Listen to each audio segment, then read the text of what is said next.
Hello friends, good morning. आज के इस वीडियो में मैं शैलेंद्र शर्मा आपका स्वागत करता हूं और आज मैं कक्षा 11वीं से संबंधित वीडियो लेकर आपके पास में आया हूं और यह बहुत ही बेसिक वीडियो है, बेसिक मटेरियल पर आधारित है।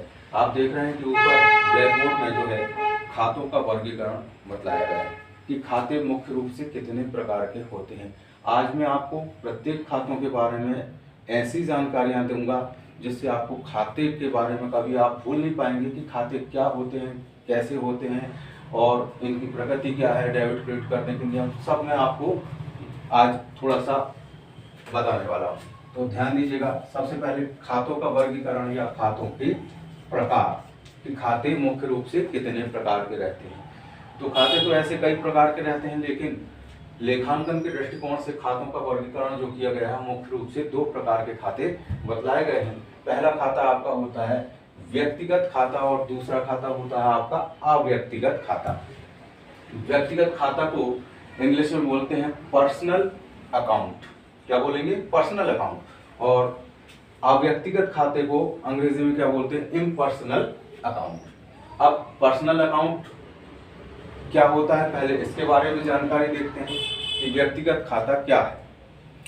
ऐसे खाते या खातों का ऐसा स्वरूप जहां पर व्यक्ति के नाम, कंपनी के नाम इत्यादि का बोध होता हो, तो यह सब खाते क्या कहलाएंगे? आपके व्यक्तिगत खाते कहलाते हैं।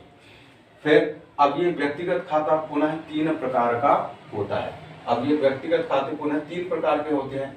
तीनों प्रकार में पहला आपका क्या है? साधारण व्यक्तिगत खाता या प्राकृतिक व्यक्तिगत खाता। अब ये प्राकृतिक व्यक्तिगत खाता क्या होता है, इसके बारे में समझें कि ऐसा खाता जहां पर साधारण व्यक्तियों के नामों का बोध होता हो, जैसे राम का खाता, श्याम का खाता, आदित्य का खाता इत्यादि के, जहां पर व्यक्तियों के नाम का बोध हो रहा हो। अर्थात हम कह सकते हैं कि एक साधारण व्यक्ति जिसके हाड़ मांस का शरीर रहता है उसके नाम का बोध हो रहा हो, तो उसे हम प्राकृतिक व्यक्तिगत खाता कहते हैं या साधारण व्यक्तिगत खाता कहते हैं। अंग्रेजी में इसको नेचुरल पर्सनल अकाउंट कहा जाएगा। क्या कहेंगे? Natural personal account. सेकंड होता है आपका आर्टिफिशियल पर्सनल अकाउंट, कृत्रिम व्यक्तिगत खाता। कृत्रिम का मतलब होता है बनावटी। क्या होता है? कृत्रिम का मतलब होता है बनावटी।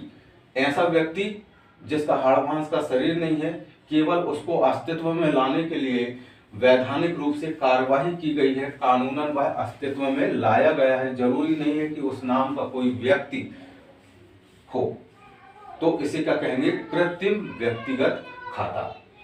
इसके कुछ उदाहरण हैं, जैसे कृत्रिम व्यक्तिगत खाते के उदाहरण में आपको मैं बता रहा हूं। जैसे भारतीय यूनियन बैंक ऑफ इंडिया का खाता, स्टेट बैंक ऑफ इंडिया का खाता, आईसीआईसीआई बैंक का खाता, ये सब क्या कहलाएंगे? कृत्रिम व्यक्तिगत खाते कहलाएंगे।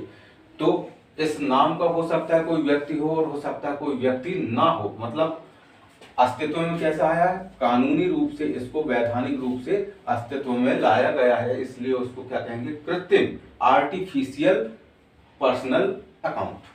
इसके बाद में तीसरी बारी आती है किसकी? प्रतिनिधित्व व्यक्तिगत खाता। प्रतिनिधित्व व्यक्तिगत खाता क्या होता है? इसको हम कहते हैं रिप्रेजेंटेटिव पर्सनल अकाउंट। रिप्रेजेंटेटिव मतलब प्रतिनिधित्व व्यक्तिगत खाता।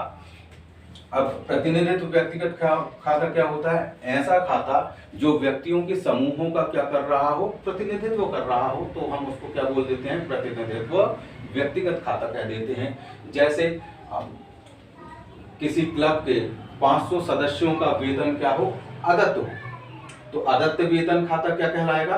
15 या 20 कर्मचारियों के वेतन को अदत्त मतलब बकाया कहने की बात कही जा रही है। मतलब 15-20 कर्मचारियों का यह खाता क्या कर रहा है? प्रतिनिधित्व कर रहा है, इसलिए इसको हम क्या कहेंगे? प्रतिनिधित्व व्यक्तिगत खाता। तो ये व्यक्तिगत खाता, इसके तीन प्रकार हो गए। और इसके संबंध में जो नियम होता है डेबिट या क्रेडिट करने का, मैं आपको कौन से नियमों के बारे में आपको बाद में जानकारी दे दूंगा। अभी मैं आपको केवल खातों के बारे में समझा रहा हूं। तो खातों के बारे में सेकंड खाता आपका क्या हो गया? अव्यक्तिगत खाता। अब ये अव्यक्तिगत खाता क्या होता है? अव्यक्तिगत खाता मतलब जो व्यक्तियों से संबंधित खाता ना हो तो उसे हम क्या कहेंगे, अव्यक्तिगत या इम्पर्सनल अकाउंट। अब इम्पर्सनल अकाउंट में दो प्रकार के होते हैं, वास्तविक और अवास्तविक। अब वास्तविक खाता जिसको हम रियल अकाउंट कहते हैं, क्या कहेंगे इसे, रियल अकाउंट। ऐसे खाते जो वास्तविक रूप से दिखाई देते हैं, जिसको हम देख सकते हैं, छू सकते हैं, महसूस कर सकते हैं, तो वे खाते कहलाएंगे वास्तविक खाते। जैसे संपत्तियों के, विभिन्न प्रकार की संपत्तियों के खाते, ये वास्तविक खाता कहलाता है। अब रियल अकाउंट, अवास्तविक खाता, इसको हम नॉमिनल अकाउंट के नाम से भी जानते हैं, नाम मात्र का खाता, नॉमिनल अकाउंट। ऐसे खाते जिनको हम केवल नाम से ही जानते हैं और जिनका पृथक से कोई वैधानिक मतलब पृथक से कोई अस्तित्व इनका नहीं होता है, तो इन खातों को हम क्या कहते हैं, अवास्तविक खाता या नॉमिनल अकाउंट। नॉमिनल अकाउंट के कुछ उदाहरण देख लेते हैं हम, जैसे कि नॉमिनल अकाउंट में वेतन खाता,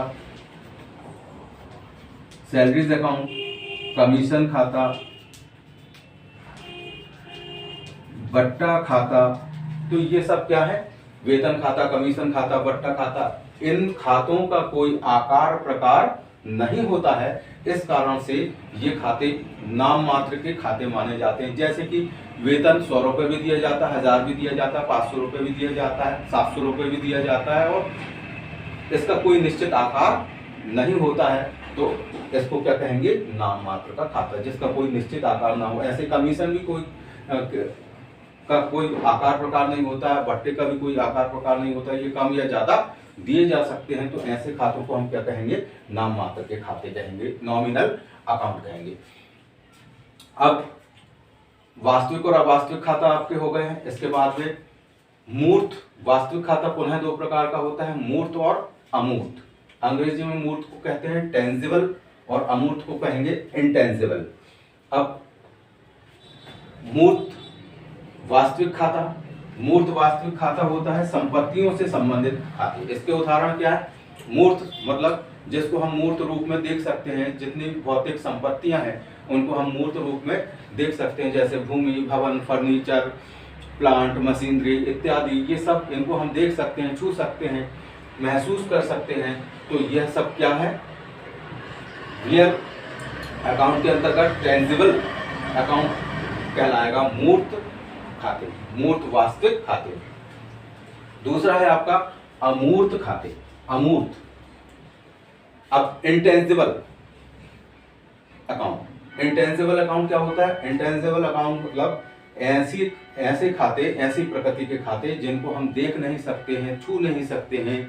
तो ऐसी सभी संपत्तियों के खातों को हम क्या कहते हैं, अमूर्त, इंटेंजिबल अकाउंट। इंटेंजिबल अकाउंट में कुछ उदाहरण है, जैसे ट्रेडमार्क हुआ, पेटेंट हुआ, कॉपीराइट हुआ। ये सब इनको हम देख नहीं सकते, छू नहीं सकते हैं, केवल महसूस कर सकते हैं इनको। इसके साथ में एक और इसका उदाहरण है गुडविल। गुडविल मतलब ख्याति। ख्याति को भी हम देख नहीं सकते हैं, छू नहीं सकते हैं, केवल महसूस कर सकते हैं। जब व्यापारिक परिणाम आते हैं तब पता चलता है कि वास्तव में व्यापार में ख्याति जुड़ी हुई है या नहीं है। तो इन ऐसी संपत्तियां जिनको हम देख नहीं सकते, छू नहीं सकते, तो इनके खातों को हम क्या बोल देते हैं, अमूर्त इंटेंजिबल रियल अकाउंट, और इसको टेंजिबल रियल अकाउंट कहेंगे। तो इस प्रकार से ये खातों के बारे में मैंने आपको थोड़ी सी जानकारी दिया। अब इन खातों के संबंध में कुछ परंपरागत नियम होते हैं डेबिट और क्रेडिट करने के, वो भी समझ लीजिए कि व्यक्तिगत खाता, भले ही ये 3 प्रकार का खाता हो, 1 2 3 प्रकार का, लेकिन इन तीनों के लिए केवल एक ही परंपरागत दृष्टिकोण से अगर हम देखें तो केवल एक ही डेबिट क्रेडिट करने का नियम होता है। और वो क्या होता है कि व्यापार में जो व्यक्ति पाता है उसे हम डेबिट करते हैं, और व्यापार में जो व्यक्ति देता है उसे हम क्रेडिट करते हैं। तो व्यापार में जो व्यक्ति पाएगा उसे डेबिट कर देंगे, व्यापार में जो व्यक्ति देगा उसे क्रेडिट कर देंगे। ये उसका डेबिट क्रेडिट करने का, व्यक्तिगत खाते का, पर्सनल अकाउंट का डेबिट क्रेडिट करने का परंपरागत दृष्टिकोण का नियम है ये। फिर अगर हम बात करें वास्तविक खाते की, तो वास्तविक खाता, इससे संबंधित परंपरागत दृष्टिकोण का नियम क्या होता है, ये संपत्तियों और माल से संबंधित वास्तविक खाते होते हैं। और वास्तविक खातों का नियम होता है व्यापार में जो वस्तु आएगी उसे हम डेबिट करते हैं, और व्यापार से जो वस्तु जाती है तो उसे हम क्रेडिट करते हैं।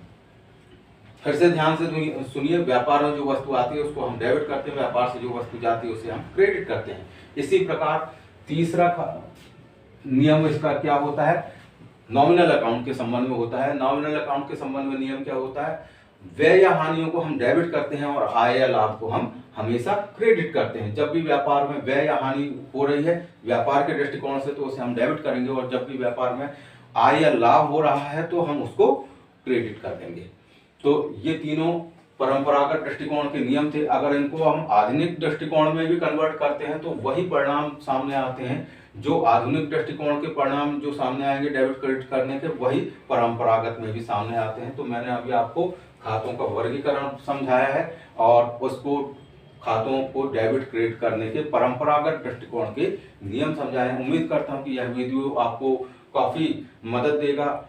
विभिन्न प्रकार के जो ट्रांजैक्शंस थे उनको डेबिट क्रेडिट करने में आप बहुत कंफ्यूज होते हैं बच्चे, तो उसको देखते हुए मैंने यह वीडियो तैयार किया था। तो इससे आपको बहुत कुछ मदद मिलेगी।